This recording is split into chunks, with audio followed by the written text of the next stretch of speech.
السلام علیکم ورحمۃ اللہ وبرکاتہ۔ الحمد للہ رب العالمین والعاقبۃ للمتقین والصلاة والسلام علی سید الانبیاء والمرسلین اما بعد فاعوذ باللہ من الشیطان الرجیم بسم اللہ الرحمن الرحیم وبالوالدین احسانا صدق اللہ مولانا العلی العظیم۔ باد توحید کے متوالو، شمع رسالت کے پروانوں، غوث و خواجہ اور رضا کے چاہنے والوں، آئیے سب سے پہلے ہم اور آپ نہایت ہی ادب اور احترام کے ساتھ اپنے اور ساری کائنات کے مرکز عقیدت جناب محمد رسول اللہ صلی اللہ تعالی علیہ وسلم کی بارگاہ بے کس پناہ میں جس طرح سے میں آپ کو پڑھاؤں میرے ساتھ مل کر بآواز بلند ہدیہ غلامی درود و سلام کے انداز میں پیش کریں۔ پڑھیں الصلاۃ والسلام علیک یا رسول اللہ، الصلاۃ والسلام علیک یا حبیب اللہ، الصلاۃ والسلام علیک یا نبی اللہ، وعلى آلك وصحابك یا نور اللہ صلی اللہ تعالی علیہ وسلم۔ رب کعبہ کی بارگاہ میں دعا ہے، مولا اپنے حبیب صاحب الاولاق صلی اللہ تعالی علیہ وسلم کے صدقۃ فعل ہم تمام حاضرین اور سامعین کو تو دم واپسی تک حق کہنے، حق سننے اور اپنے حق والے بندوں کے دامن سے وابستہ رہنے کی توفیق نصیب فرما۔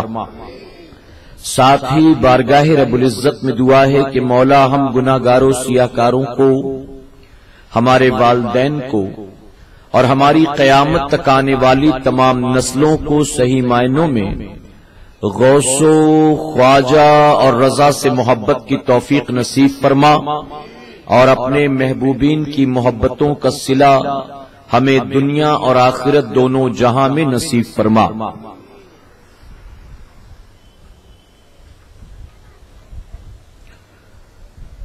جا زندگی مدینے سے جھونکے ہوا کے لا، جا زندگی مدینے سے جھونکے ہوا کے لا، شاید حضور ہم سے خفا ہے منا کے لا،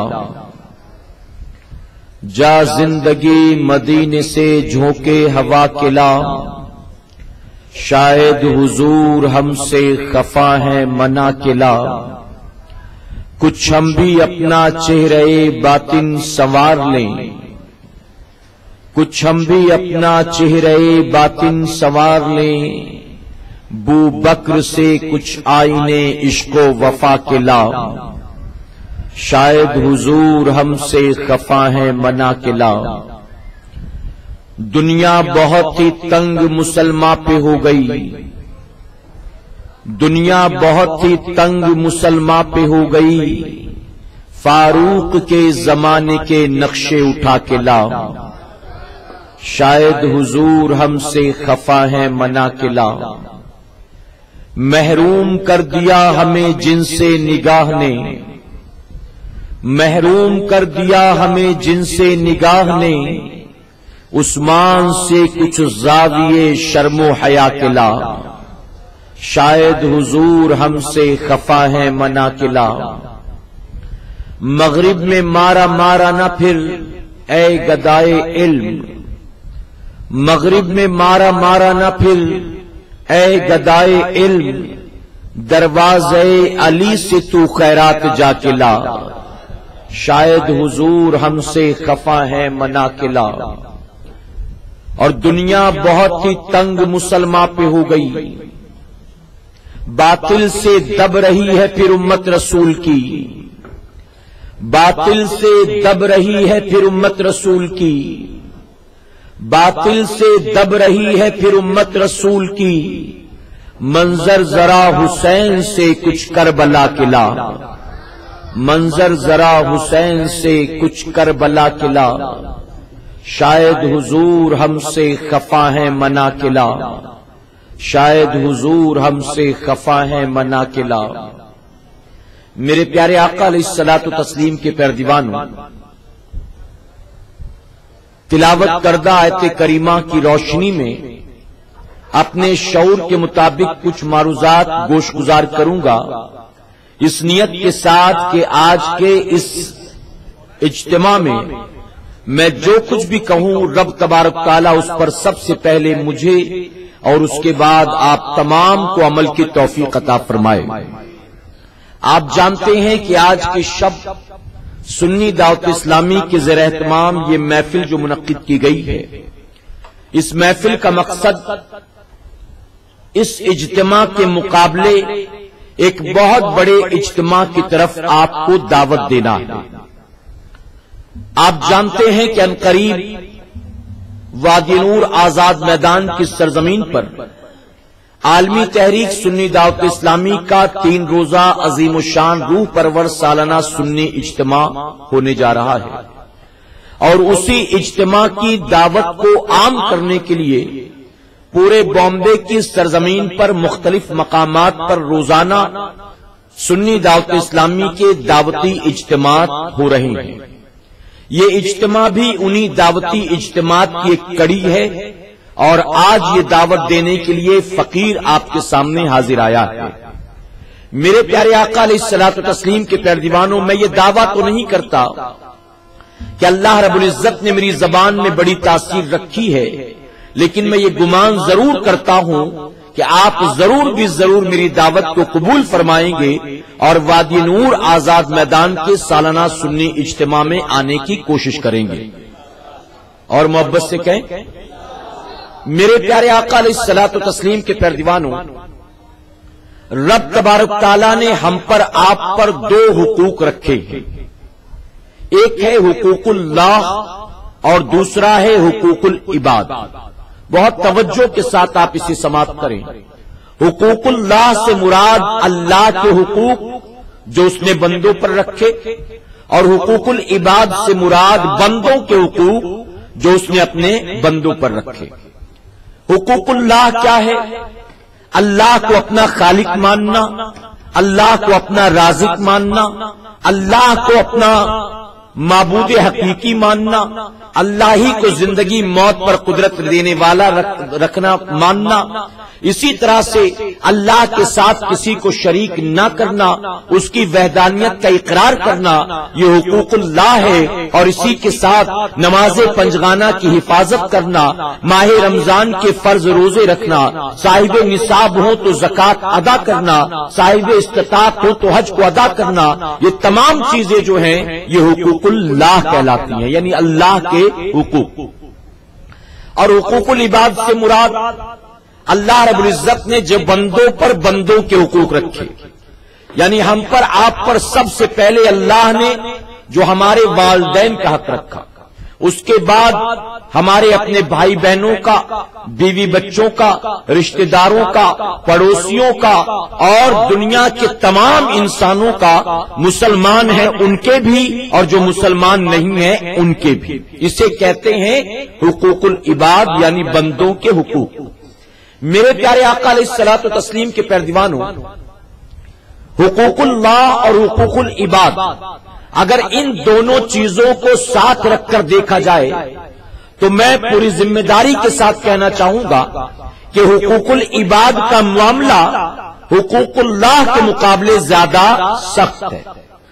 اگر کوئی بندہ حقوق اللہ پامال کرے، یعنی اللہ کے حقوق میں کمی کرے، اگر اس نے شرک کیا، اللہ کی جگہ کسی اور کو اپنا معبود مانا معاذ اللہ، یا اللہ کے ساتھ ساتھ کسی اور کو بھی اپنا معبود مانا معاذ اللہ، تو میرے پیارے آقا کے پیارے دیوانوں اسے شرک کہتے ہیں، اسے کفر کہتے ہیں، اور اس شرک اور کفر کی معافی کی کوئی صورت نہیں ہے۔ وہ نمازیں کتنا بھی پڑھتا ہو، روزہ کتنا بھی رکھتا ہو، زکوٰۃ کے علاوہ خوب صدقہ خیرات بھی کرتا ہو، حج اس نے 1 نہیں 10 ادا کر لیے ہوں، عمرہ ہر سال کرتا ہو، لیکن اگر اس نے اللہ کے ساتھ کسی اور کو شریک ٹھہرایا تو یقیناً اس کا یہ اتنا بڑا جرم ہے کہ قیامت کے دن یہ جرم معافی کے لائق نہیں ہے۔ اور بہت معذرت کے ساتھ کہوں گا، آج ہم نے دیکھا بہت سارے مسلمان دین سے دوری کی بنیاد، کم علمی کی بنیاد یا جہالت کی بنیاد ایسی حرکتیں کر لے جاتے ہیں کہ انہیں اس کے بعد دیکھنا چاہیے کہ ان کا ایمان بچا بھی ہے یا ان کے ایمان کا جنازہ نکل چکا ہے۔ مثلا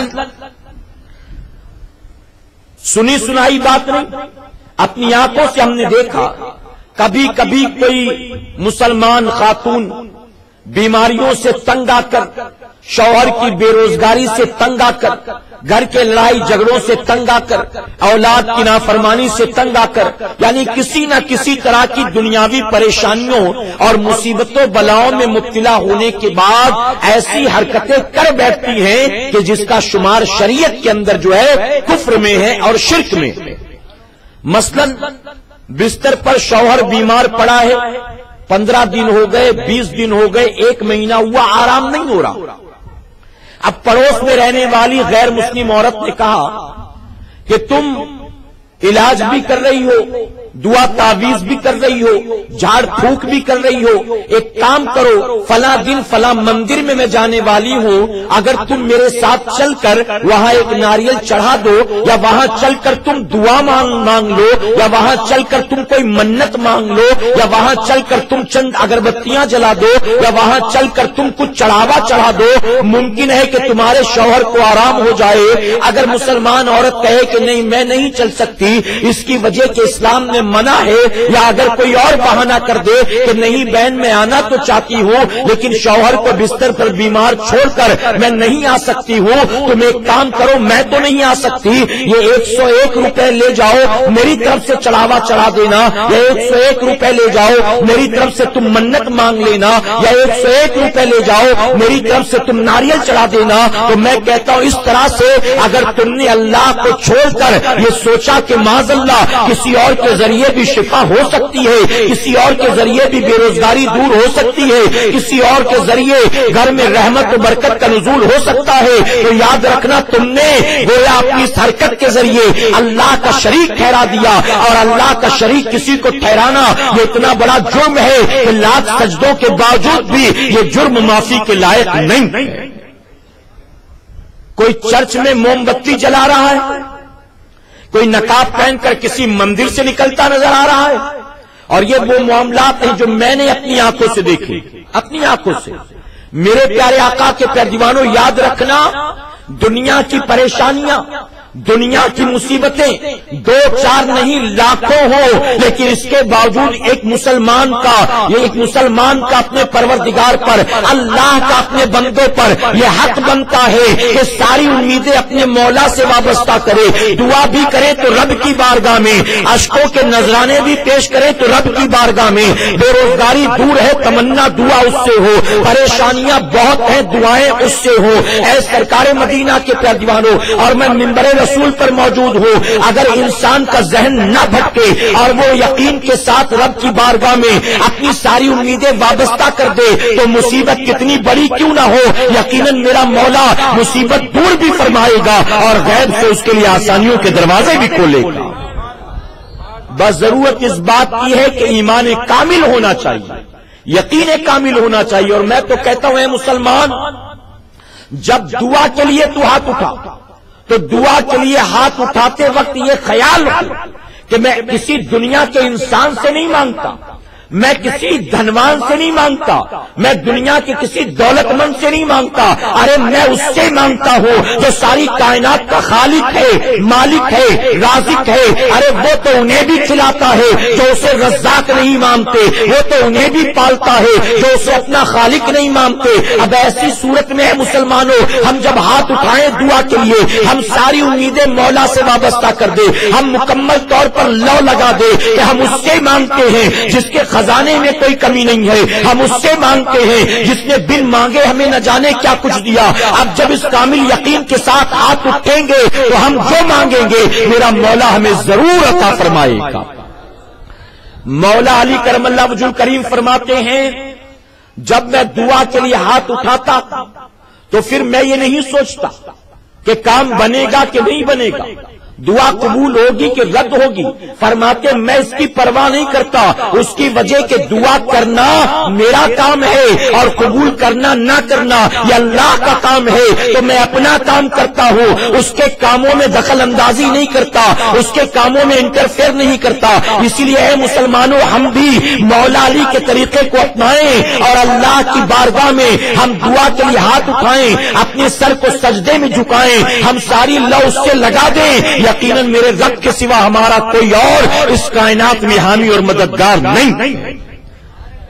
ہم مزارات اولیاء پر جاتے ہیں تو یقیناً اللہ کے ان ولیوں کو خالق سمجھ کر، مالک سمجھ کر، رازق سمجھ کر، اپنا معاذ اللہ معبود سمجھ کر نہیں جاتے بلکہ اللہ کا محبوب سمجھ کر جاتے ہیں، اور ہم جاتے ہیں تو ان سے نہیں مانگتے، ہم جاتے ہیں تو اللہ سے ان کے صدقے میں مانگا کرتے ہیں، ان سے نہیں مانگتے، اللہ سے ان کے صدقے میں مانگتے ہیں، اور ان سے بھی مانگتے ہیں تو مانگنے کا طریقہ اہل سنت والجماعت کا یہ ہے آپ اللہ کے ولی ہیں، آپ اللہ سے مجھے دلا دیں، آپ میرے لیے یہ دعا کر دیں۔ اے مسلمانوں یہ مانگنے کا طریقہ، یہ بات اور ہے کہ لوگوں نے اسے بھی شرک سمجھ رکھا ہے، بہر کیف یہ اپنی اپنی عقل کی بات ہے، جنہیں ہر چیز میں ہم سنی دشمن نظر آتے ہیں انہیں سنیوں کا ہر عمل جو ہے وہ شرک ہی نظر آتا ہے، حالانکہ یہ چیزیں نہ کفر ہے نہ شرک۔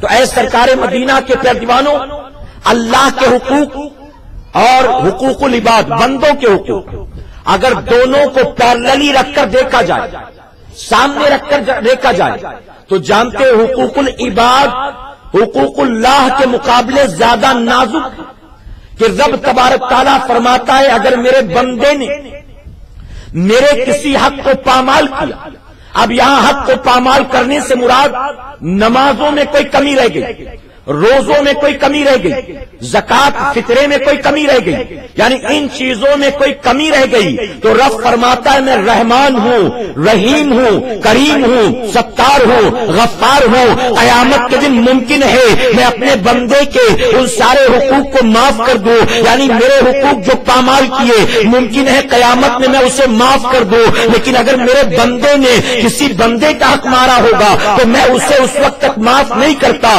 جب تک کہ وہ بندہ خود اس بندے کو معاف نہ کر دے۔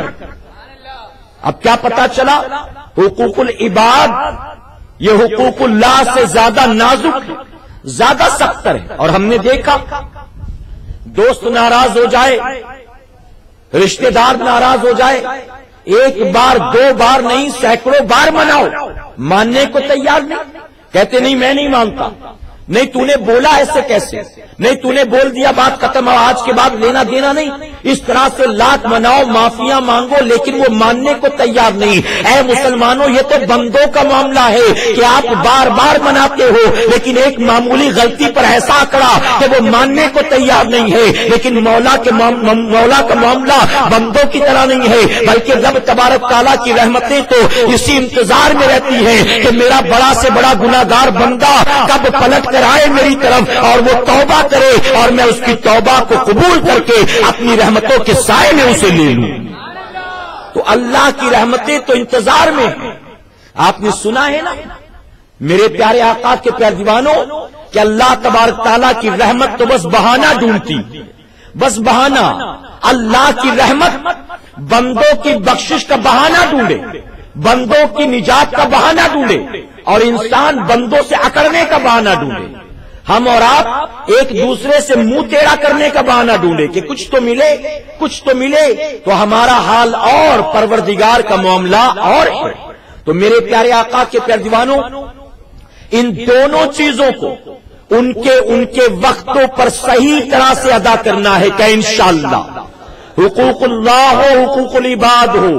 اب جو میں نے کہا کہ ممکن ہے اللہ قیامت میں اپنے حقوق معاف کر دے، تو آپ اچھی طرح سے جانتے وہ رحمان رحیم ہے، کریم ہے، ستار ہے، غفار ہے۔ اگر قیامت کے دن میرا پروردگار معاف کرنے پر آئے تو کوئی بندہ جس نے زندگی بھر ایک سجدہ نہ کیا ہو، اللہ اسے بے حساب کتاب جنت میں داخل فرما دے۔ متقیوں کی لائن لگی ہو، پرہیزگار ابھی حساب کتاب دے رہے ہو، نیکوکار ابھی حساب کتاب دے رہے ہو، ان کو دروازے پر جنت کے روک دیا جائے اور ہم جیسے گناہگار کو بے حساب کتاب جنت میں داخل کر دیا جائے۔ لیکن رب تبارک تعالیٰ جہاں رحمان الرحیم ہے وہیں قہار بھی ہے، جبار بھی ہے۔ اگر رب قیامت کے دن پکڑ کرنے میں آ جائے تو فرمایا گیا ایک بندہ جس نے خانہ کعبہ کے سائے میں نہیں پوری زندگی خانہ کعبہ کے اندر سجدے کیے ہو، اللہ قیامت میں پکڑ کرنے پر آئے اور اس بندے کو پکڑ لے تو پوری کائنات بھی مل کر اللہ کی پکڑ سے اسے چھڑا نہیں سکتی۔ اسی لیے سیدنا عمر فاروق اعظم رضی اللہ عنہ فرماتے ہیں کہ قیامت کے دن اگر اللہ کا منادی یہ اعلان کرے کہ اے اہل محشر تم سارے کے سارے جہنمی صرف ایک بندے کے سوا، یعنی ایک جنتی باقی سارے جہنمی، تو فرماتے میں اپنے رب کو ایسا رحیم کریم ستار غفار مانتا ہو کہ مجھے اپنے رب پر یقین ہے کہ وہ جنتی میں ہی ہوں گا۔ اور آگے فرماتے ہیں اگر رب کا منادی اعلان کرے اے اہل محشر تم سارے جنتی ہو سوائے ایک کے، تو فرماتے ہیں کہ میری روح کانپ جائے گی کہ وہ جہنمی کہیں میں ہی تو نہیں ہوں، کیونکہ میں رب کو قہار بھی مانتا ہوں، جبار بھی مانتا ہوں۔ تو اے مسلمانوں، اللہ رب العزت قہار بھی ہے، جبار بھی ہے، ستار بھی ہے، رحمان بھی ہے، رحیم بھی ہے۔ تو ہمیں رب تبارک تعالیٰ کے بھی حقوق ادا کرنے ہیں اور بندوں کے بھی حقوق ادا کرنے ہیں۔ ایک بہت کیا اور دوسرا بالکل نہیں۔ ایک آدمی نماز سال بھر پڑھے اور ماہ رمضان کے روزے نہ رکھے، بلا کسی شرعی عذر کے ماہ رمضان کے روزے نہ رکھے، تو اب بتائیے روزے نہ رکھنے کی وجہ سے اور نمازیں ایکسٹرا پڑھ لینے کی وجہ سے کیا اللہ قیامت میں اسے معاف فرما دے گا؟ کیا روزوں کا حساب نہیں ہونا کہ چلو کوئی بات نہیں ہے یہ رمضان شریف کے روزے نہیں رکھتا تھا تو کیا ہوا، تہجد تو پڑھتا تھا، چاشت تو پڑھتا تھا، اشراق تو پڑھتا تھا۔ ایک آدمی ہے مسلمانوں پوری زندگی نماز نہ پڑھے اور اپنی دولت سے وہ ہر جگہ مسجدیں تعمیر کراتا رہے، یقیناً مسجدیں تعمیر کرانے کا اللہ اسے ثواب دے گا، لیکن جو فرض نمازیں اس نے چھوڑی ہیں اللہ قیامت میں اس کا بھی حساب لے گا۔ یعنی ایک زیادہ ایک کم تو معافی کی صورت اور معافی کا راستہ نہیں۔ میرے پیارے آقا کے پیارے دیوانوں، بیرکیف حقوق العباد کی بات کرتے ہیں، بندوں کے حقوق۔ اب اللہ رب العزت نے جو بندوں کے حقوق رکھے بندوں پر، ان میں سب سے بڑا حق جو ہے، سب سے زیادہ حق جو ہے وہ ہے ہم پر، آپ پر، ہمارے والدین کا۔ کس کا ہے؟ والدین کا، ماں باپ کا۔ حضور اکرم صلی اللہ علیہ وسلم کی بارگاہ میں ایک صحابی رسول حاضر ہوئے، عرض کرتے ہیں یا رسول اللہ صلی اللہ علیہ وسلم، اے آقا اللہ اور اس کے رسول صلی اللہ علیہ وسلم کے بعد مجھ پر سب سے زیادہ کس کا حق ہے؟ تو میرے آقا نے فرمایا تمہاری والدہ کا۔ پھر عرض کرتے ہیں آقا اس کے بعد دوبارہ فرماتے ہیں تمہاری والدہ کا۔ پھر عرض کرتے ہیں آقا اس کے بعد تیسری مرتبہ فرماتے ہیں تمہاری والدہ کا۔ پھر پوچھتے ہیں آقا اس کے بعد، آقا فرماتے ہیں تمہارے والد کا۔ اب بزرگان دین فرماتے ہیں، مفسرین فرماتے ہیں کہ یہ جو میرے آقا نے 3 بار والدہ کا ذکر کیا اور 1 بار والد کا ذکر کیا، یہ محض یوں ہی نہیں تھا، بلکہ آقا 3 بار والدہ والدہ والدہ کہہ کے قیامت تک آنے والی اپنی امت کو بتانا چاہتے تھے اللہ نے تم پر جو حق والد کا رکھا ہے، اللہ نے اس کے مقابلے 3 گنا زیادہ حق تم پر تمہاری والدہ کا رکھا ہے۔ اور اعلیٰ حضرت عظیم البرکت نے اسے یوں آسان فرمایا۔ اعلیٰ حضرت عظیم البرکت فرماتے ہیں کہ اگر ماں باپ سفر سے تھکے ماندے گھر آئیں تو اولاد پر حق ہے والدین کا کہ سب سے پہلے اپنی والدہ کو پانی پیش کرے اور اس کے بعد والد کو پانی پلائے. پہلے والدہ کو اور پھر اس کے بعد والد کو.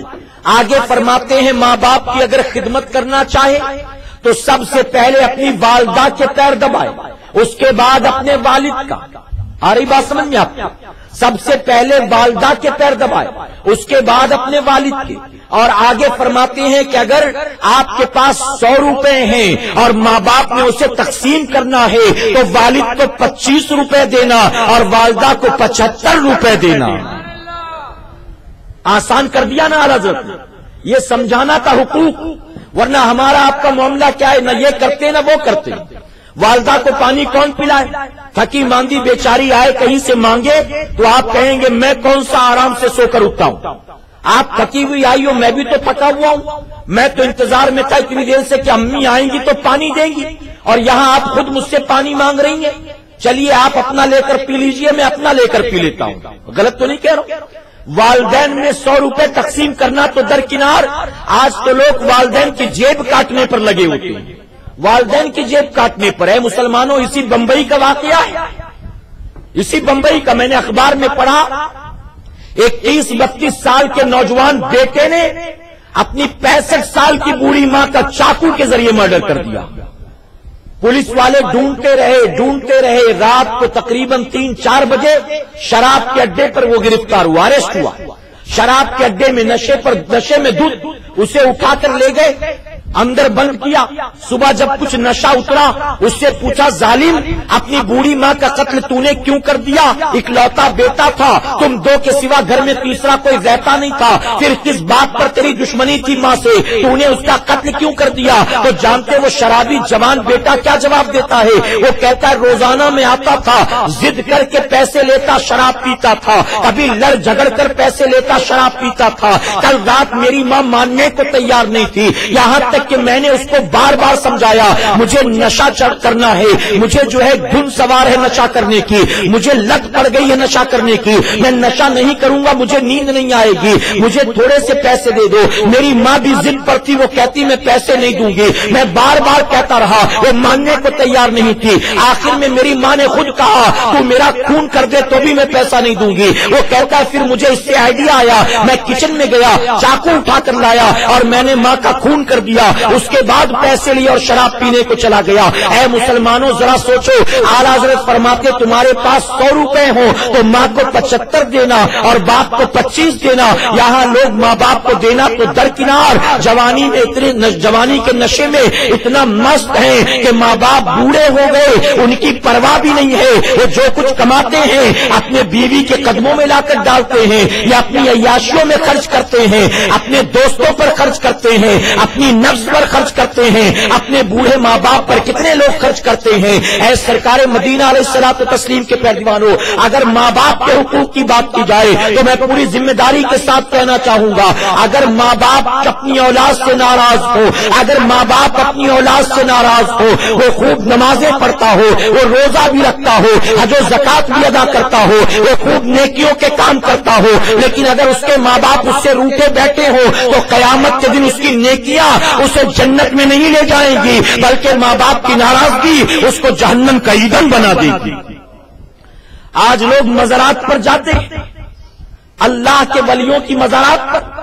ہم نے دیکھا وہاں جانے کے بعد چادر بھی چومتے, دیوار بھی چومتے, چوکھٹ بھی چومتے, روزے کو بھی چومتے, کبھی چادر کے اندر منہ ڈال دیتے, کبھی پائیں کی جانب یوں اوپر ہاتھ لگا کر دباتے رہتے. میں کہتا ہوں تم مزارات اولیاء پر پہنچ کر اتنا سب کچھ کرتے ہو, ارے تم نے قبر پر پہنچ کر قبر کو چوما, چوکھٹ کو چوما, در و دیوار کو چوما, لیکن اپنے گھر میں موجود 68 سال کے بوڑھے باپ کے کبھی ہاتھ کو بھی تو نے چوما ہے؟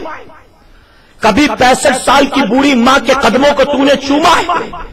اے سرکار مدینہ علیہ الصلوۃ والتسلیم کے پیروانوں, 2-4 مزارات نہیں, جتنی مزارات اولیاء ہندوستان میں موجود ہیں پورے سال بھر چکر لگاتے رہو اور چوکٹوں کو چومتے چاٹتے رہو، لیکن گھر میں اگر بوڑھے ماں باپ ناراض بیٹھے ہیں تو ولیوں کی چوکٹ کا چومنا قیامت میں کام نہیں آئے گا۔ ارے میں کہتا ہوں پیروں پر جان لٹانے والوں، اپنے پیروں سے جان سے زیادہ محبت کرنے والوں، اولاد اپنے ماں باپ کو جھڑکیاں دیتے ہو اور پیر کے قدم چومتے ہو، ماں باپ کو جھڑکیاں دیتے ہو، پیر کے ہاتھ چومتے ہو، ماں باپ کو جھڑکتے رہتے ہو اور پیر کے پیچھے ہاتھ باندھ کر چلتے ہو، زندگی بھر پیر کی چوکٹ پر جھاڑو لگاتے رہو۔ اگر ماں باپ ناراض ہیں تو پیر کی چوکٹ پر جھاڑو لگانا قیامت میں کام نہیں آئے گا۔ اے مسلمانوں، ایک حدیث مبارکہ کے ذریعے واضح کر دو، میں پیروں کی بات کرتا ہوں، اولیاء اکرام کی بات کرتا ہوں، میرے آقا اللہ کی بات کرتے ہیں۔ آقا فرماتے ہیں، حدیث قدسی ہے، رب تبارک تعالیٰ فرماتا ہے اگر کوئی بندہ یہ جاننا چاہتا ہے میں اس سے راضی ہوں کہ ناراض، آقا فرماتے کوئی بندہ اگر جاننا چاہتا ہے میں اس سے راضی ہوں کہ ناراض، وہ اپنے باپ کو دیکھ لے، اگر باپ راضی ہے تو یہ اس بات کی ضمانت ہے کہ اس کا مولا بھی اس سے راضی ہے۔ پتا چلا باپ کی رضا میں اللہ کی رضا ہے اور باپ کی ناراضگی میں اللہ کی ناراضگی ہے۔ تم نے باپ کو راضی نہ کیا، پیر صاحب کو بڑا خوش کیا، باپ کو راضی نہ کیا، ماں کو تم نے بڑا خوش کیا، پیر صاحب کو تم نے راضی کیا، دوستوں کو تم نے راضی کیا، اور بوڑھے ماں باپ کو پھوٹی آنکھ نہ دیکھتے ہو، بوڑھے ماں باپ کو جھڑکیاں دیتے ہو، بوڑھے ماں باپ کو طنز و طعنے سناتے رہتے ہو۔ اے سرکار مدینہ علیہ الصلوۃ والتسلیم کے پیارے دیوانوں، ماں باپ کی دعائیں جس طرح سے اولاد کے حق میں مقبول ہوتی ہیں، اسی طرح سے ماں باپ کی آہیں اگر اولاد کے لیے دل سے نکل جائیں اللہ کے عرش کو جا کر ٹکراتی ہیں اور پھر اللہ کو جلال آ جاتا ہے۔ ایسی صورت میں آپ اندازہ لگاؤ ماں باپ سے بددعا لینے والوں کا قیامت میں کیا انجام ہوگا، ماں باپ کو آہو بکا پر مبتلا کرنے والوں کا قیامت میں کیا انجام ہوگا۔ اے سرکار مدینہ کے پیارے دیوانوں، میں پوری ذمہ داری کے ساتھ کہنا چاہتا ہوں، ایک نوجوان جس کے نکاح میں ایک نہیں 4 بیویاں ہوں اور چاروں بیویوں پر خوب خرچ کرتا ہو، بہت زیور بھی بنا دیے، کپڑے بھی بنا دیے، عالی شان مکان بھی دلا دیے، انہیں گاڑیاں بھی دے دی، منتھلی مینٹیننس بھی دیتا ہے، لیکن 65 سال کی بوڑھی ماں اس سے ناراض ہے۔ چاروں بیویاں روز ہاتھ اٹھا اٹھا کر دعائیں کرتی ہیں، لیکن ماں بستر پر پڑی سسکیاں اور آہیں بھرتی ہے، تو قیامت کے دن چاروں بیویوں کی رضا اس کی ضمانت کا ذریعہ نہ بنے گی، بلکہ ماں کی اسے جہنم کا ایندھن بنا دے گی۔ اے سرکار مدینہ کے پیارے دیوانوں، ہم نے ماں باپ کے کتنے حقوق ادا کیے، ہم نے ماں باپ کی کتنی خدمت کر رکھی، ہماری اوقات کیا ہے؟ ہم بمبئی میں ہیں اپنے بیوی بچوں کے ساتھ اور یو پی بہار اور جھارکھنڈ کے کسی گاؤں میں ہماری ماں اکیلی رہتی ہے، ہماری ماں اکیلی رہتی ہے، ہمارے یہاں لائٹ بھی ہے، پنکھا بھی ہے، اب تو ایئر کنڈیشن بھی لگوا لیا، اور وہاں تو لائٹ بھی نہیں ہوتی، اگر ہے بھی تو بلب فیوز ہوئے 3 مہینے ہو گئے، بدلنے والا کوئی نہیں ہے۔ پنکھا تو ہے، کبھی چلتا ہے، اکثر نہیں چلتا، ہر مہینے اسے 500 روپے، ہر مہینے اسے 1000-1500 روپے بیچ کر ہم نے سمجھا ہم نے ان کے حقوق کو ادا کر دیا، انہوں نے جتنے احسانات ہم پر کیے تھے ہم نے سارے احسانات کا بدلہ چکا دیا۔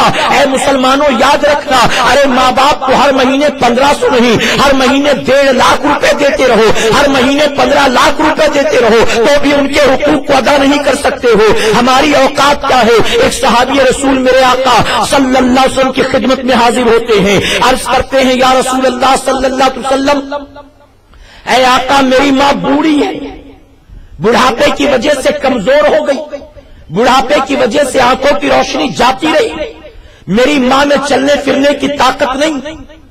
اے آقا جب حج کا مہینہ آیا، جو حج کے لیے جاتے تھے وہ حاجی آئے ملنے، ہر کوئی آ کر کہتا تو کوئی غلطی ہوئی تو معاف کرنا، ہمارے لیے دعا کرنا۔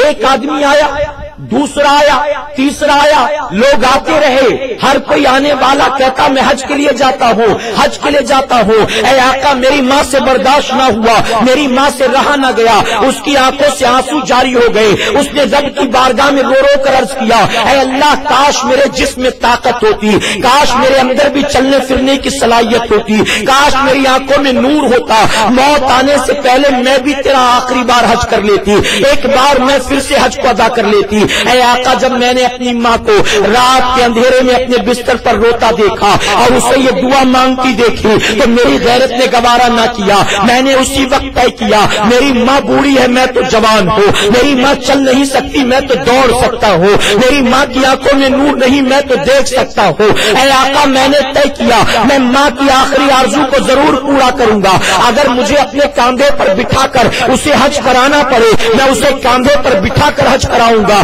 لیکن اس کی تمنا ضرور پوری کروں گا۔ اے آقا میں اپنی والدہ کو اپنے کاندھے پر لے کر حج کے لیے نکلا۔ اے آقا جب میں چلا آسمان سے سورج آگ اگلتا تھا، زمین توے کی طرح تپتی تھی، اس تپتے ہوئے صحرا میں ننگے پیر چلتا ہوں، میرے کاندھے پر میری ماں ہے میں ننگے پیر چلتا ہوں، زمین اتنی جل رہی تھی اس کے اندر یہ تپش کا حال تھا کہ اگر گوشت کا ٹکڑا رکھ دیا جاتا تو وہ بھی جل بھون کر کباب میں تبدیل ہو جاتا۔ اے آقا اس تپتے ہوئے صحرا میں اپنی ماں کو کاندھے پر بٹھا کر میں مکہ معظمہ گیا، میں نے خانہ کعبہ کا طواف کروایا ہے، حجر اسود کا بوسہ دلایا ہے، صفا مروہ کی صحیح کروائی ہے، مینا کی گھاٹیوں میں لے گیا۔ اے آقا میں نے عرفات کی وادیوں میں لے گیا، میں نے اپنی والدہ کو حج کرا دیا، اس کے بعد یوں ہی واپس لے کر آیا ہوں۔ میں آپ سے پوچھنا چاہتا ہوں اے آقا کیا میں نے اپنا حق ادا کر دیا، کیا میں نے اپنی ماں کے حقوق کو ادا کر دیا؟ اتنا سننا تھا رحمت للعالمین آقا کی آنکھوں میں آنسو بھر آتے ہیں،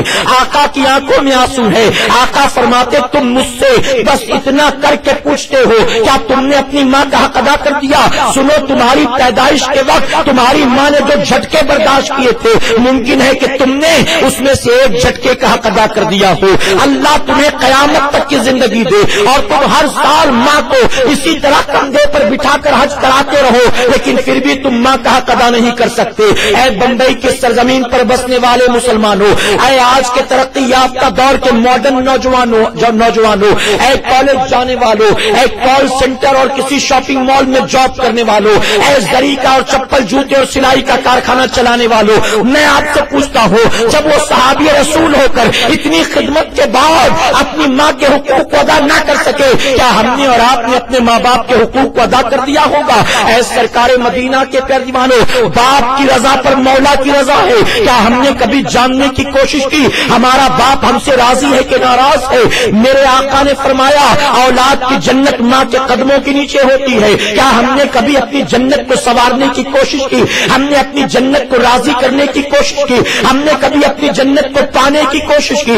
آقا فرماتے ہیں اولاد کی خاطر باپ جو ہے وہ جنت کے دروازوں میں سے 20 کا دروازہ ہوتا ہے، اب وہ چاہے تو اپنی خاطر یہ دروازہ کھول لے چاہے تو اپنی خاطر بند کر لے۔ میں آپ سے پوچھتا ہوں جب میرے نبی نے باپ کو جنت کے دروازوں میں سے 20 کا دروازہ بنا دیا، ہم میں سے کتنے ہیں جنہوں نے یہ دروازہ اپنے اوپر کھولا ہے؟ ہم میں سے کتنے ہیں جنہوں نے یہ دروازہ اپنے اوپر بند کیا؟ اے سرکار مدینہ علیہ الصلوۃ والتسلیم کے پیارے دیوانوں، بہت سے نوجوان آج کی تاریخ میں ایسے بھی ہیں جب تک شادی نہیں ہوتی ماں بہت اچھی لگتی ہے۔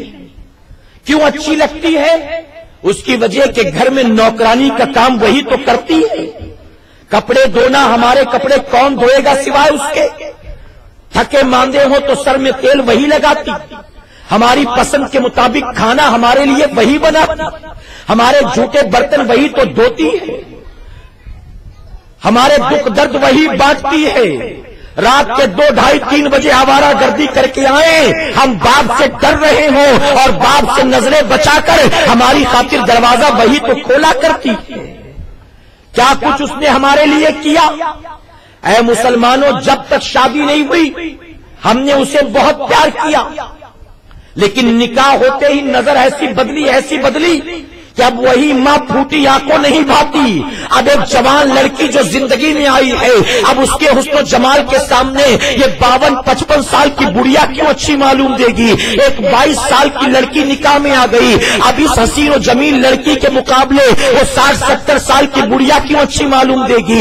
اب اس کی باتیں بھی سننا اچھا نہیں لگتا, اب اس کی باتیں کرنا اچھا نہیں لگتا, اب اس کے ساتھ بیٹھنا اچھا نہیں لگتا. اے مسلمانوں, پہلے وہ بستر پر پڑی رات بھر کھانستی تھی, ہم مفت تک نہیں کرتے تھے, لیکن اب رات کو جب وہ کھانستی ہے تو ہمیں اس کا کھانسنا بھی اچھا نہیں لگتا. آپ ذرا سوچیں ہم کیسی اولاد ہیں, ہم اپنے ماں باپ کے کتنے حقوق ادا کرتے ہیں, ہم نے اپنے ماں باپ کی رضا کے کتنے کام کیے. میرے پیارے آقا علیہ الصلوۃ والتسلیم کے پیارے دیوانوں, ایک صحابی رسول ہیں, ان کے نزا کا عالم, زندگی کے چند لمحات آخری بچے ہیں, حالت سکرات میں سارے سنگی ساتھی گھیر کر بیٹھے, انہیں کلمہ میسر نہیں آتا. لوگ حضور اکرم صلی اللہ علیہ وسلم کی خدمت میں پہنچے, معاملہ بیان کیا. آقا, سکرات کی کیفیت اور تکلیفیں ہیں, کلمہ میسر نہیں آ رہا, آخر وجہ کیا ہے؟ غیب داں نبی فرماتے ہیں, جاؤ جا کر ان کی والدہ سے پوچھو کیا ان کی والدہ اپنے بیٹے سے ناراض؟ صحابہ اکرام نے پہنچ کر دریافت کیا, کیا اپنے بیٹے سے آپ ناراض؟ جواب دیتی, ہاں ہاں, اس نے مجھے بہت تکلیف پہنچائی, اس نے بہت دل دکھایا ہے, میں اس سے ناراض. آقا فرماتے ہیں, چونکہ ماں ناراض, اسی وجہ سے بیٹے کو کلمہ میسر نہیں آ رہا ہے. جاؤ ماں سے کہو اپنے بیٹے کو معاف کر دے. صحابہ اکرام نے آ کر کہا, اپنے بیٹے کو معاف کر دو ورنہ کلمہ میسر نہیں آئے گا. ماں کہتی ہے, مرنے دو اسے, اس نے میرے دل کو کتنی تکلیف پہنچائی تم اس کا اندازہ نہیں لگا سکتے. میرا ایک ہی بیٹا بڑھاپے کا سہارا, ناز و نعم سے میں نے اسے پالا, میں نے اسے کھلایا پلایا, اپنی جوانی کو اس کی خاطر میں نے قربان کر دیا, اپنی خوشیوں کو میں نے اس کی خاطر قربان کر دیا, اپنی نیندوں اور آرزوؤں کو میں نے اس کی خاطر قربان کر دیا, مجھ سے جو بن پڑا میں نے اس کی خاطر سب کچھ کیا. کل تک تو میرے ساتھ بہت اچھا تھا, لیکن نکاح کے بعد اب اس کی نظر ایسے بدل گئی کہ کل تک میرے ساتھ کھاتا تھا, اب یہ مجھے پوچھتا بھی نہیں ہے کہ ماں تو نے کھایا کہ نہیں کھایا. میں رات کو اس کا انتظار کرتی ہوں, آتے ہی سیدھے بیوی کے پاس چلا جاتا ہے, یہ میرے پاس ایک مرتبہ آتا بھی نہیں ہے. پہلے جو کچھ کماتا تھا لا کر میرے قدموں میں ڈالتا تھا, اب جو کچھ کماتا ہے لا کر بیوی کے دامن میں ڈال دیتا ہے. نہ میری خیریت پوچھتا ہے, نہ کبھی مسکرا کر میری طرف دیکھتا ہے, نہ کبھی آتے جاتے مجھ سے سلام کرتا ہے. یہی وجہ کہ میں اس سے ناراض ہوں, میں اسے معاف کرنے والی نہیں ہوں. صحابہ اکرام نے آ کر حضور اکرم صلی اللہ علیہ وسلم کی بارگاہ میں عرض کیا, آقا وہ ماں اتنی تکلیف زدہ ہے کہ وہ اپنے بیٹے کو معاف کرنے کو تیار نہیں. آقا فرماتے, ٹھیک ہے, جاؤ جا کر ایک لکڑیوں کا ڈھیر اکٹھا کرو, ڈھیر اکٹھا ہو جائے تو اس میں آگ لگا دو. اب لکڑیوں کا ڈھیر اکٹھا کیا گیا, اس میں آگ لگا دی گئی. آگ کے شعلے جب آسمان سے باتیں کرنے لگے, آقا نے فرمایا, اب ان کے بیٹے کو اٹھاؤ اور لا کر آگ میں ڈال دو. چند صحابہ اکرام آگے بڑھے, ان کے ہاتھ پیر کو پکڑا اٹھانا چاہتے تھے. ماں فوراً بھاگتی ہوئی آگے آتی ہے اور کہتی ہے, یا رسول اللہ صلی اللہ علیہ وسلم, اے آقا آپ کیا کرنا چاہتے ہیں؟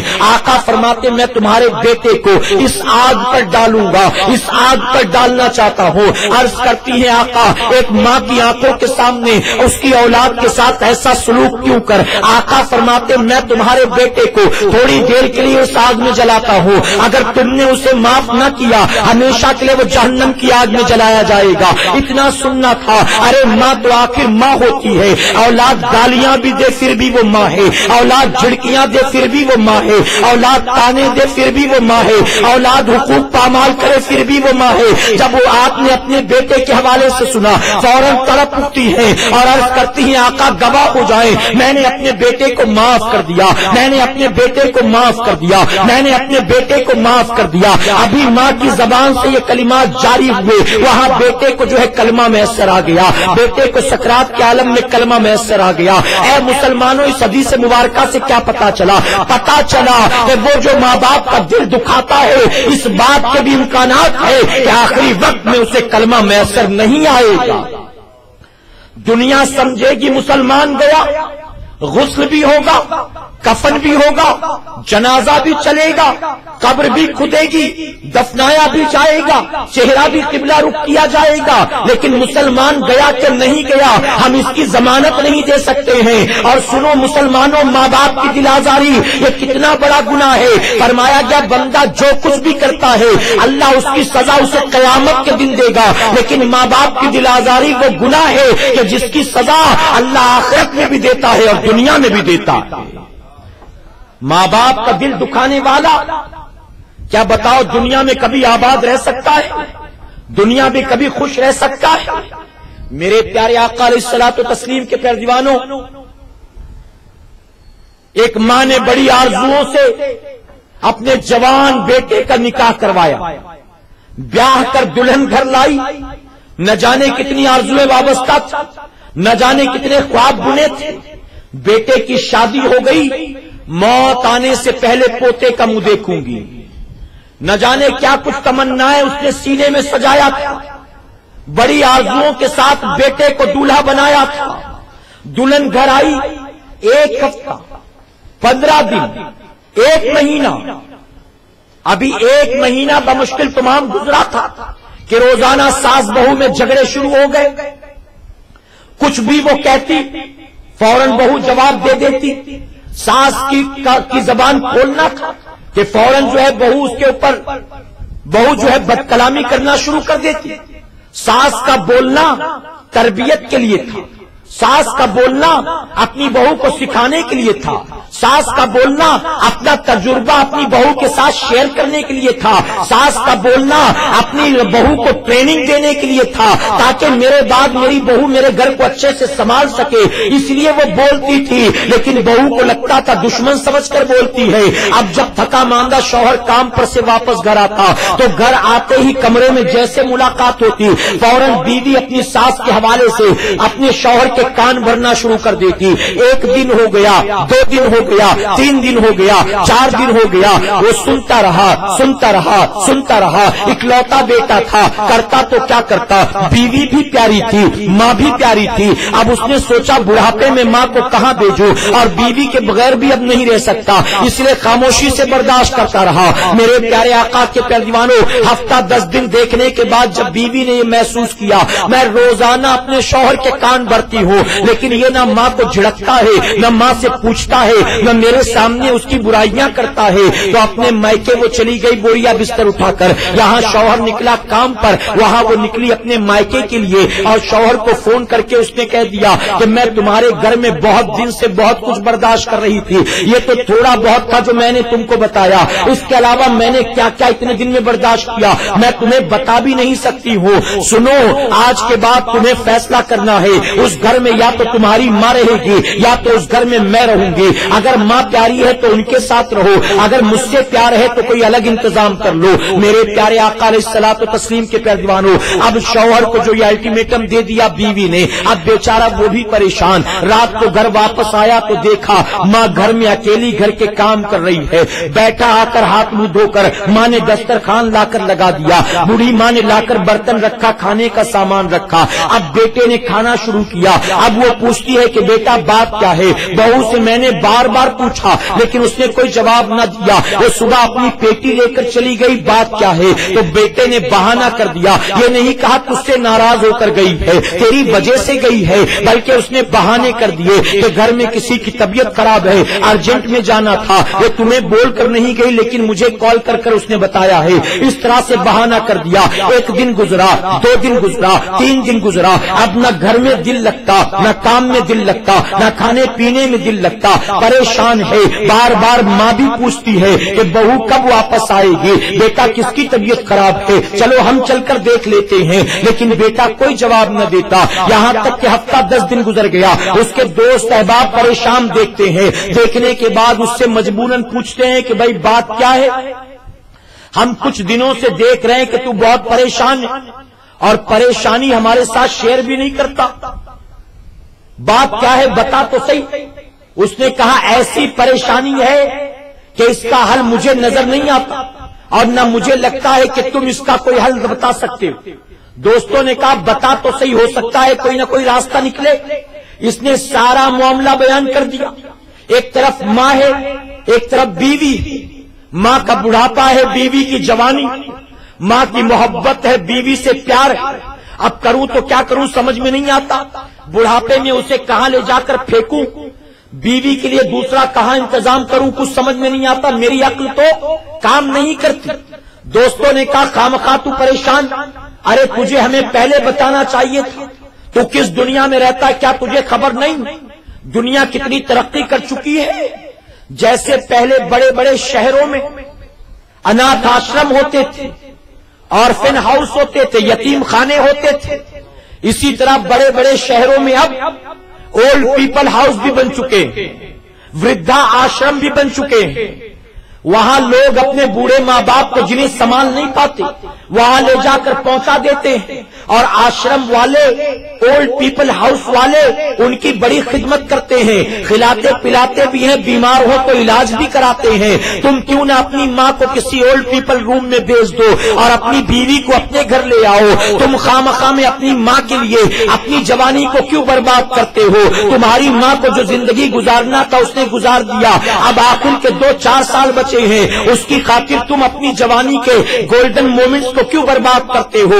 اسے یہ آئیڈیا بڑا اچھا لگا، اس نے اپنی بیوی کو کال کر کے آئیڈیا شیئر کیا. اس کے بعد گھر آیا، بیوی بھی بڑی خوش تھی. اب گھر آیا تو اس نے سوچا ماں سے یہ بات کیسے بیان کروں. دسترخوان پر کھاتے کھاتے اس نے آخرکار اپنا منہ کھولا اور ماں سے سارا معاملہ بیان کیا. اس نے کہا امی مجھے معاف کرنا، میں نے آپ سے جھوٹ بولا تھا. دراصل آپ کی بہو کسی کی بیماری کی وجہ سے نہیں گئی ہے، آپ سے ناراض ہو کر گئی ہے، اور اس نے مجھے یہ وارننگ دی ہے اس وقت تک واپس نہیں آئے گی جب تک کہ آپ اس گھر کے اندر موجود ہو. اسی وجہ سے میں بہت دن سے پریشان تھا، لیکن میری ہمت نہیں ہو رہی تھی کہ میں آپ سے بات کرتا. آج مجھے دوستوں نے ایسی ایسی رائے دی. امی آپ بتاؤ آپ کی کیا رائے ہے؟ آپ نے سنا ماں تو آخر ماں ہوتی ہے. ماں نے کہا بیٹا تو نے مجھے پہلے کیوں نہیں بتایا؟ اگر تو نے مجھے پہلے بتایا ہوتا میں کب کا گھر چھوڑ کر چلی گئی ہوتی، میں تیری خوشیوں کے راستے کا روڑا نہ بنتی. بیٹا صحیح کہا تیرے دوستوں نے، آخر مجھ بڑھیا کے لیے اپنی جوانی کو کیوں برباد کرتا ہے؟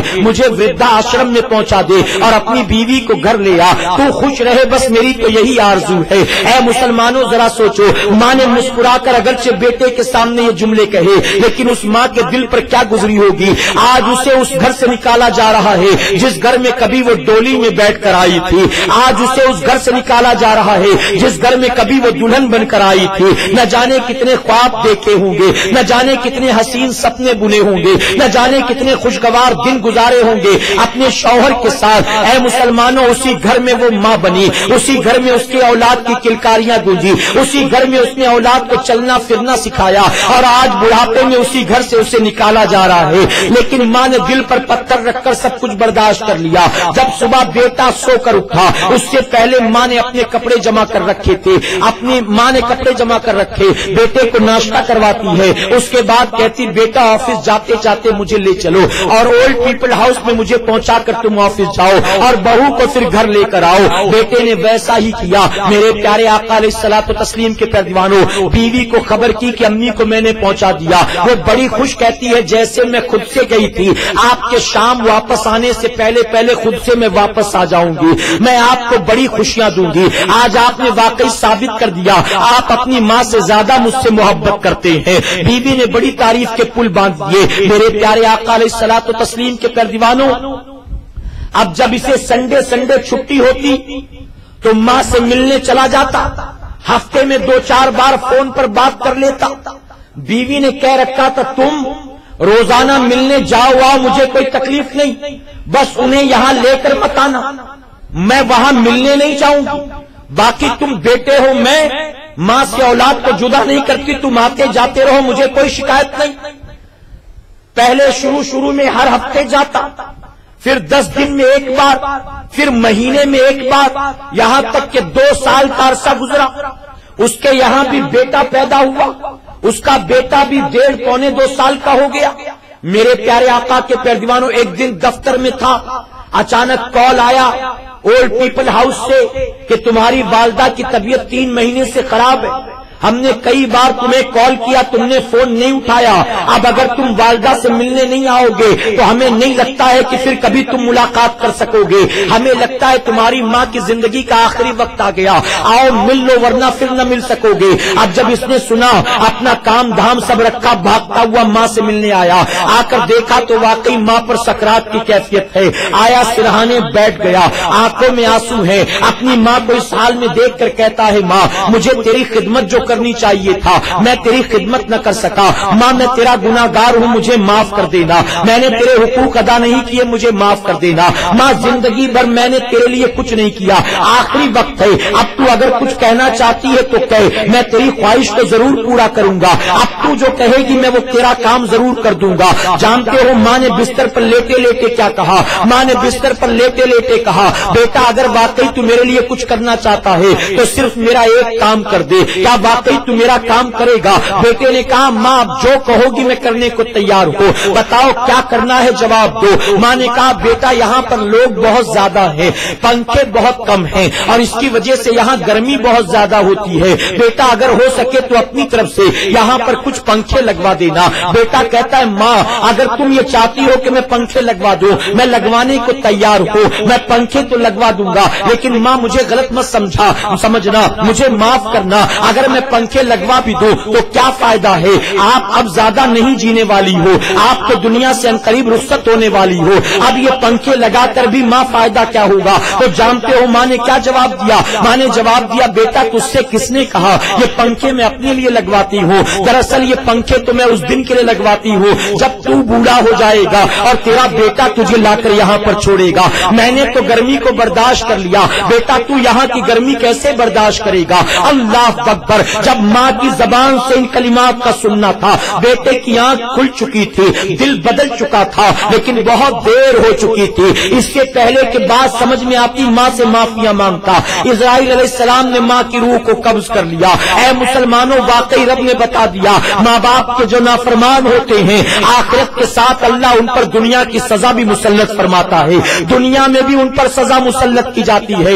آج میں نوجوانوں کی نسل سے پوچھنا چاہتا ہوں، اپنی قوم کے نوجوانوں سے پوچھنا چاہتا ہوں، ماں باپ کو جھڑکیاں دینے والوں سے پوچھنا چاہتا ہوں، ماں باپ کو تانے دینے والوں سے پوچھنا چاہتا ہوں، اگر تم بمبئی میں بیوی بچوں کے ساتھ رہتے ہو اور گاؤں میں ہفتے 10 دن میں ایک بار ماں کو کال کر لیتے ہو تو تم نے کیا سمجھا ماں کے سارے حقوق تم نے ادا کر لیے؟ اگر رمضان شریف میں تم 3000 روپیہ بھیج دیتے ہو اس کے بعد 3 مہینہ فون بھی نہیں کرتے تو تم نے کیا سمجھا تم نے ماں باپ کے سارے حقوق ادا کر دیے؟ اے سرکار مدینہ علیہ الصلوۃ والتسلیم کے پہلوانوں یاد رکھنا ماں باپ کو 2-4 ہزار روپے نہیں، اگر کوئی بچہ ماں باپ کے سہانے پوری زندگی ہاتھ جوڑے کھڑا رہے، ان کی خدمت کرتا رہے، ان کے ہر حکم پر لبیک کہتا رہے، اس کے باوجود بھی وہ اپنے ماں باپ کے حقوق ادا نہیں کر سکتا ہے۔ اے مسلمانوں ہماری جنت کا دار و مدار ہماری ماں کی رضا پر ہے، ہمارے رب کی رضا کا دار و مدار ہمارے باپ کی رضا پر ہے۔ ہمیں اگر جنت حاصل کرنا ہے تو اپنی والدہ کو راضی کرنا ہوگا،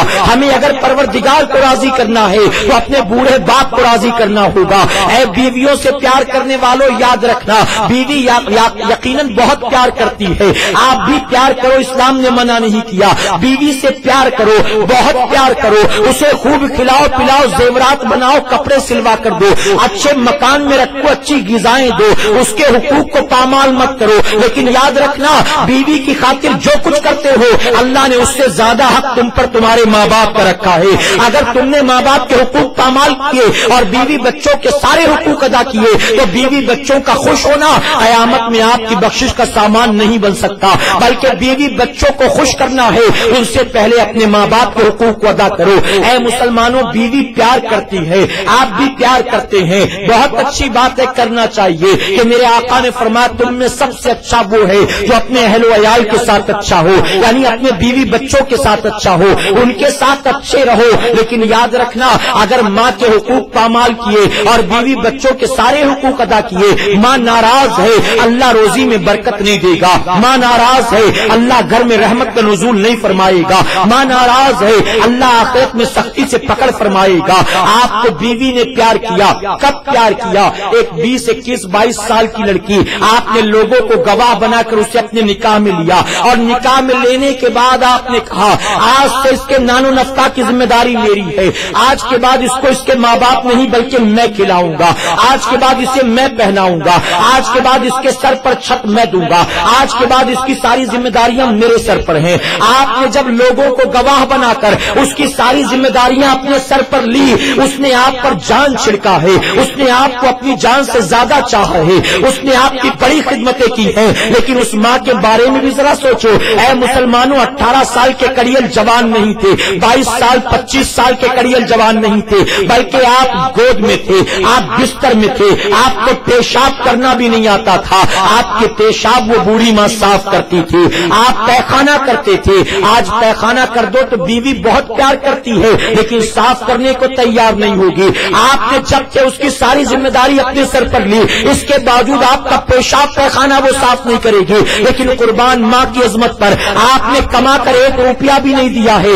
ابھی تو آپ نے اماں کہہ کے بلایا بھی نہیں ہے, ابھی اس کی خاطر ایک جوڑا سلایا بھی نہیں ہے. لیکن اس کے باوجود وہ ماں آپ کا پیشاب بھی صاف کرتی ہے, آپ کا پیخانہ بھی صاف کرتی ہے. ارے سردیوں کی رات میں بستر پر آپ پیشاب کر دو اور دوسرا بستر موجود نہ ہو تو بیٹے کو سردی نہ ہو جائے, اس ڈر سے ماں پیشاب میں لیٹ جاتی ہے اور اولاد کو رات بھر سینے پر سلائے رہتی ہے. ماں اولاد جب رات کو اٹھ کر روتی ہے, اولاد کا رونا دیکھ کر ماں کی آنکھیں بھر آتی ہے. پتہ نہیں پیٹ میں درد ہے کیوں روتا ہے, پتہ نہیں بھوک ہے کیوں روتا ہے, کہیں کچھ کاٹ تو نہیں لیا کیوں روتا ہے, کہیں نظر تو نہیں لگ گئی کیوں روتا ہے. ماں باپ اولاد کو دیکھ کر بے چین ہو جاتے ہیں. اور یاد رکھنا, ماں باپ کی خوشیاں اس وقت تک ان کی اپنی خوشیاں ہوتی ہیں جب تک کہ ان کو اولاد نہیں ہوتی ہے. ایک مرتبہ اولاد ہو جائے تو ان کی خوشیاں اپنی نہیں رہتی, بلکہ ان کی ساری خوشیاں اولاد سے وابستہ ہو جاتی ہیں. پھر ان کا کھانا بھی اولاد کے لیے, ان کا کمانا بھی اولاد کے لیے, ان کا سونا بھی اولاد کے لیے, ان کا جاگنا بھی اولاد کے لیے. ایک بار اولاد ہو جائے اس کے بعد ماں باپ اپنی تمناؤں اور آرزوؤں کا خیال نہیں کرتے, بلکہ اپنی اولاد کی تمناؤں اور آرزوؤں کا خیال رکھتے ہیں, ان کے حقوق کو ادا کرتے ہیں, ان کی ہر خوشی کا خیال رکھتے ہیں. لیکن اے مسلمانوں, یہی بیٹا 20 سال کا ہوا شرابی بن گیا معاذ اللہ. یہی بیٹا 21 سال کا ہوا ہیروئن لینے لگا, کوریکس لینے لگا, براؤن شوگر لینے لگا, ایم ڈی لینے لگا, وائٹنر لینے لگا, ڈسکو میں جانے لگا, شراب کے اڈے پر, جوئے کے اڈے پر, نشے کے اڈے پر. میں پوچھتا ہوں, کیا ماں باپ نے اسی دن کے لیے پالا تھا؟ کیا ماں باپ نے اپنے رگوں کے خون کو نچوڑ کر تیری رگوں میں اسی دن کے لیے ڈالا تھا تاکہ جب تو کڑیل جوان ہو تو ان کے بڑھاپے کا سہارا نہ بنے بلکہ ان کی تکلیفوں کا سبب بن جائے؟ آج رات کے 3 بجے دروازے پر پولیس والے دستک دیتے ہیں, تم تو آوارہ گردی کہیں اور کرتے ہو اور نیندیں خراب ماں باپ کی ہوتی ہیں. جب پولیس والا کھٹکاتا ہے دروازہ اور نام پوچھتا ہے اولاد کا, ماں باپ کی روحیں کانپ جاتی ہیں. پتہ نہیں میرے بیٹے نے کیا کیا ہوگا, پتہ نہیں میرا بیٹا کہاں ہوگا, ان کے ہاتھ لگا تو پتہ نہیں اس کا کیا انجام ہوگا. اے مسلمانوں, قصور تم کرتے ہو, خوشیاں ان کی چھینتی ہیں, تم آوارہ گردی کرتے ہو, راتیں ان کی برباد ہوتی ہیں, شراب جوا تم کھاتے پیتے ہو اور آنکھوں سے آنسو وہ بہاتے ہیں. تم رات بھر گھر سے غائب رہتے ہو اور وہ رات بھر گھر میں انتظار کرتے ہیں. کیا تم نے بڑھاپے میں اپنے ماں باپ کو یہی صلہ دینا تھا؟ اسی دن کے لیے انہوں نے پالا پوسا تھا, اسی دن کے لیے انہوں نے یہ قربانیاں دی تھی. اے سرکار مدینہ علیہ الصلوۃ والتسلیم کے پیارے دیوانوں, میں پوری ذمہ داری کے ساتھ کہتا ہوں, اگر ماں باپ کو خوشیاں نہیں دے سکتے, نہ دیکھو نہ دو, کم سے کم بڑھاپے میں ان کو تکلیف دینے کا بھی تمہیں کوئی حق نہیں ہے. اگر تم نے اپنے ماں باپ کو تکلیف دی, اگر تم نے ان کا دل دکھایا ہے, اللہ قیامت میں ایسی سختی سے پکڑ فرمائے گا جس کا آپ اندازہ بھی نہیں لگا سکتے ہو. اے مسلمانوں, ماں باپ کی محبت کیا ہے؟ ایک مثال کے ذریعے میں آپ کو سمجھاتا چلو. اولاد سے کتنا پیار ماں باپ کرتے ہیں, آؤ ذرا اس مثال کے ذریعے سمجھو. دوپہر کی تیز دھوپ میں 26-27 سال کا کڑیل جوان بیٹا گھر کی چھت پر چڑھ کر گھر کی چھت کو درست کر رہا ہے. نیچے سے 60 سال کا بوڑھا باپ کہتا ہے, کتنی دھوپ ہے, کتنی گرمی ہے, کیا تجھے گرمی نہیں لگتی؟ نیچے اترا, کیا ضرورت ہے اتنی دھوپ میں چھت پر چڑھنے کی؟ یہ کام شام کو بھی ہو سکتا ہے, یہ کام صبح بھی ہو سکتا ہے, یہ کام کسی اور دن بھی ہو سکتا ہے. اتنا ضروری کام نہیں, نیچے اترا. اوپر سے جوان بیٹا جھڑک کر کہتا تم جاؤ اپنا کام کرو، مجھے پریشان مت کرو، دھوپ میں کھڑا ہوں، چھت پر میں چڑھا ہوں، تم کو کیا تکلیف ہے؟ تم کیوں یہاں کھڑے ہو؟ جاؤ تم اپنے گھر میں، مجھے پریشان مت کرو، ڈسٹرب مت کرو، میرے پاس ٹائم نہیں، مجھے کام کرنے دو۔ باپ بار بار اصرار کرتا رہا اور جوانی کی گرمی میں وہ اوپر سے انکار کرتا رہا۔ جب باپ سے برداشت نہیں ہوا، گھر کے اندر گیا، 2.5 سال کے پوتے کو اٹھا کر لا کر اسے بھی دھوپ میں بٹھا دیا۔ اب جب اس نے اپنے بیٹے کو دھوپ میں بیٹھا دیکھا، تڑپ اٹھا، کہتا ہے پاگل ہو گئے ہو، سٹیا گئے ہو، اتنی دھوپ میں لا کر بچے کو باہر بٹھا دیا، ارے اگر بیمار ہو گیا تو کون دیکھے گا؟ اب جانتے بوڑھا باپ کیا کہتا ہے؟ کہتا ہے ظالم، جیسے اپنے بیٹے کو دھوپ میں دیکھ کر تجھے تکلیف ہوتی ہے، ایسے تجھے دھوپ میں دیکھ کر مجھے تکلیف ہوتی ہے۔ کیا سمجھ سکتے ہو باپ کی محبت کیا ہے؟ کیا سمجھ سکتے ہو ماں کی ممتا کیا ہے؟ جوان لڑکیوں کے پیچھے سیٹیاں بجانے والوں، کالج جانے والی لڑکیوں کے زلفوں پر اپنی جان چھڑکنے والوں، شراب، ایم ڈی اور وائٹنر کے نشے میں دھت رہنے والوں، تمہیں کیا پتا ماں باپ کتنی بڑی نعمت کا نام ہے، آج آنکھوں کے سامنے موجود ہیں، تمہیں اس نعمت کا اندازہ نہیں ہے۔ جاؤ ان یتیموں سے پوچھ لو کہ جن کی ولادت سے پہلے اللہ نے باپ کا سایہ سر سے چھوٹا لیا، جاؤ ان بچوں سے پوچھ لو ابھی جوانی کی دہلیز پر قدم بھی نہیں رکھا تھا کہ ماں کا سایہ سر سے اٹھا لیا گیا، اور دنیا میں تمہیں کوئی یتیم نہ نظر آتا ہو۔ آؤ اپنے نبی کو دیکھ لو، میرے آقا صلی اللہ علیہ وسلم ہے، مدینہ منورہ میں نماز عشاء کے لیے تشریف لاتے ہیں، آقا مصلی امامت پر ہے، پیچھے غلاموں کا مجمع ہے، جہاں تک نظر پڑتی ہے مقتدی نظر آتے ہیں، غلام ہی غلام نظر آتے ہیں، نبی کی آنکھوں میں آنسو بھر آتے ہیں۔ آقا پلٹ کر فرماتے ہیں کاش آج میری ماں زندہ ہوتی، میں عشاء کی نماز میں ہوتا، ابھی میں نے اللہ اکبر کہہ کے نیت باندھا ہوتا، ابھی میں نے سورہ فاتحہ شروع کی ہوتی کہ میری ماں مجھے آواز دیتی بیٹا محمد صلی اللہ علیہ وسلم ذرا یہاں تو آنا، بیٹا محمد ذرا یہاں تو آنا۔ آقا فرماتے میری ماں بلاتی، میں نماز توڑ کر اپنے ماں کی نوکری میں حاضر ہو جاتا۔ یہ کیا تھا؟ قیامت تک آنے والی امت کو سبق دینا تھا۔ ہے میری امت کے مسلمانوں، اللہ نے تم پر ماں باپ کے حقوق کو کتنا رکھا ہے تم اس کا اندازہ نہیں لگا سکتے۔ جانتے ہو میرے آقا صلی اللہ علیہ وسلم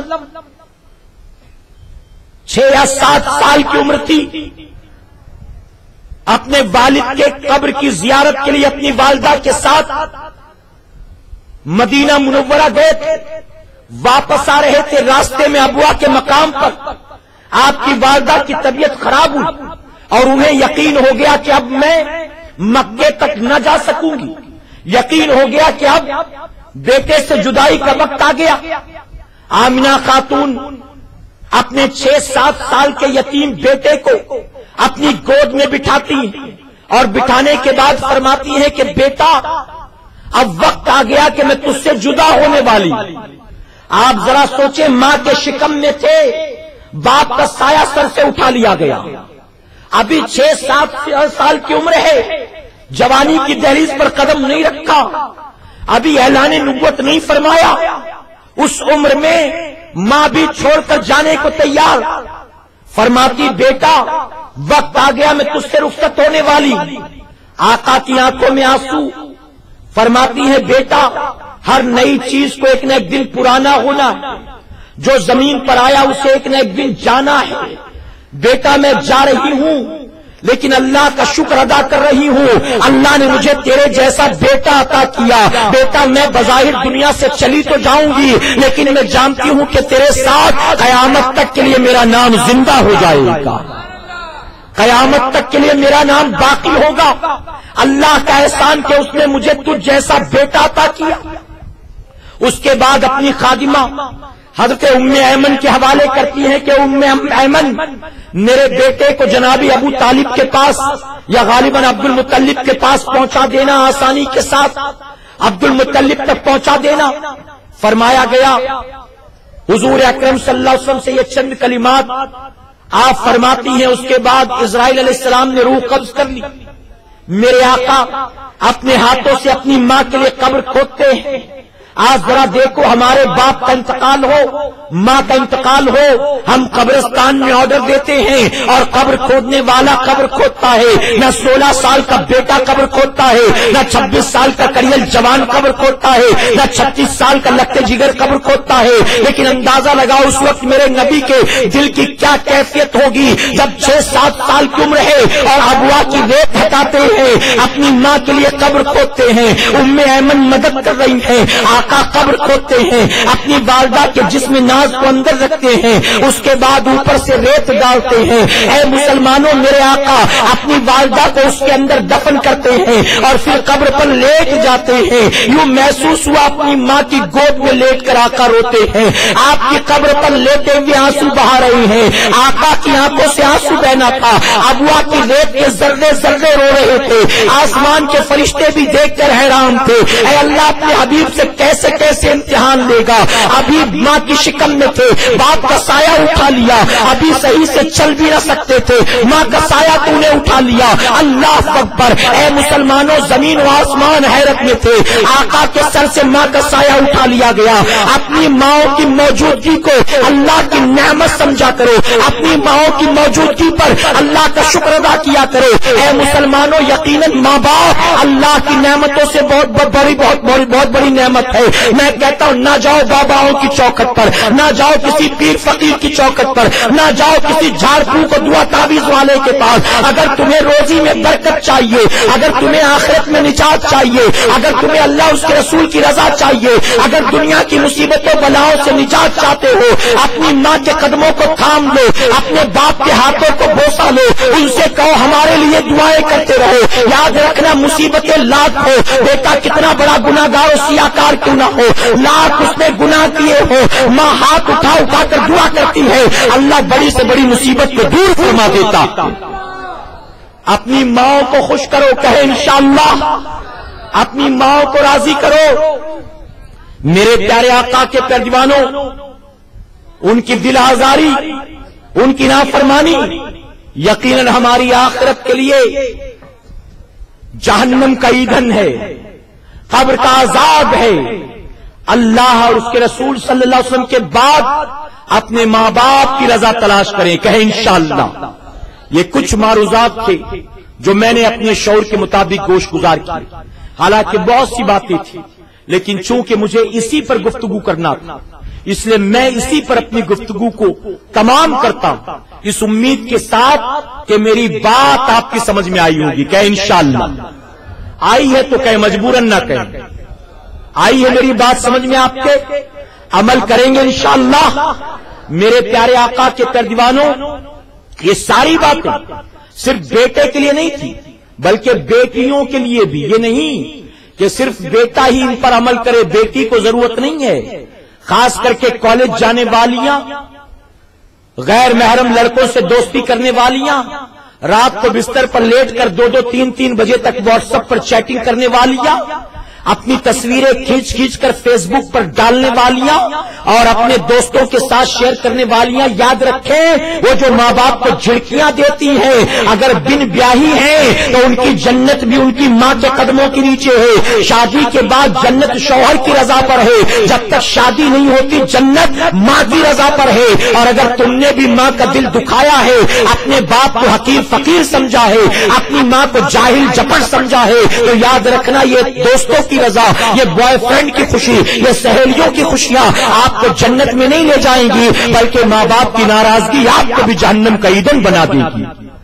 اسی طرح میں ان نوجوانوں سے کہوں گا جو خوب دھوم دھام سے تعزیہ داری کرتے ہیں، خوب دھوم دھام سے سندل نکالا کرتے ہیں، کھچڑا بھی کھاتے ہیں، شربت بھی لوٹتے ہیں، لیکن ایک وقت کی نماز نہیں پڑھتے۔ سنیں، کھچڑا، شربت، حلوہ، سبیل، زردہ، یہ نفلی عبادتیں اگر نہ عمل کیا تو کسی کے حقوق پامال کرنے کا گناہ نہیں ہوگا، کسی کے حقوق پامال نہیں کیے تو نے، لیکن اگر تو نے نماز نہیں پڑھی تو تو نے اللہ کا حق پامال کیا۔ وہاں گاؤں میں ماں ناراض بیٹھی ہے اور یہاں نمازی نہیں تو مولا ناراض بیٹھا ہے۔ اب بتاؤ، اللہ اس کے رسول کی ناراضگی، ماں باپ کی ناراضگی، کیا زندگی میں روزی میں خیر و برکت ہوگی؟ کیا ترقیاں ہوگی؟ کیا کامیابیاں ہوں گی؟ اس لیے سدھرو، اپنے آپ کو روکو، بچاؤ، توبہ کرو، دامن پر لگے گناہوں کے داغ دھبوں کو دو، نیکیوں کے سانچے میں اپنے آپ کو ڈھالو۔ وادی نور آزاد میدان کا سالانہ سنی اجتماع، اسی لیے کچھ باتیں میں نے یہاں بتائی، بہت سی باتیں آپ وہاں سیکھیں گے، آئیں گے انشاءاللہ۔ کون سی تاریخ کو ہے اجتماع؟ ماشاءاللہ 11، 12، 13 دسمبر، 11 جمعہ بعد نماز جمعہ تا عشاء صرف عورتوں کے لیے، 12 سنیچر انشاءاللہ فجر سے لے کر 13 اتوار عشاء تک مردوں کے لیے، 11 کو عورتوں کو بھیجنا ہے کہ انشاءاللہ آپ کے یہاں سے بسیں جاتی ہیں غالباً، اس بار بھی جائیں گے انشاءاللہ۔ پچھلے سال کتنی تھی؟ اچھا پچھلے سال بھی 3 تھی، اس سال بھی 3۔ بتائیے ہر سال بڑھنا چاہیے کہ کم ہونا چاہیے کہ اتنا ہی رہنا چاہیے؟ ارے پچھلے سال آلو کیا بھاؤ ملتا تھا؟ پچھلے سال پیاز کیا بھاؤ خریدتے تھے؟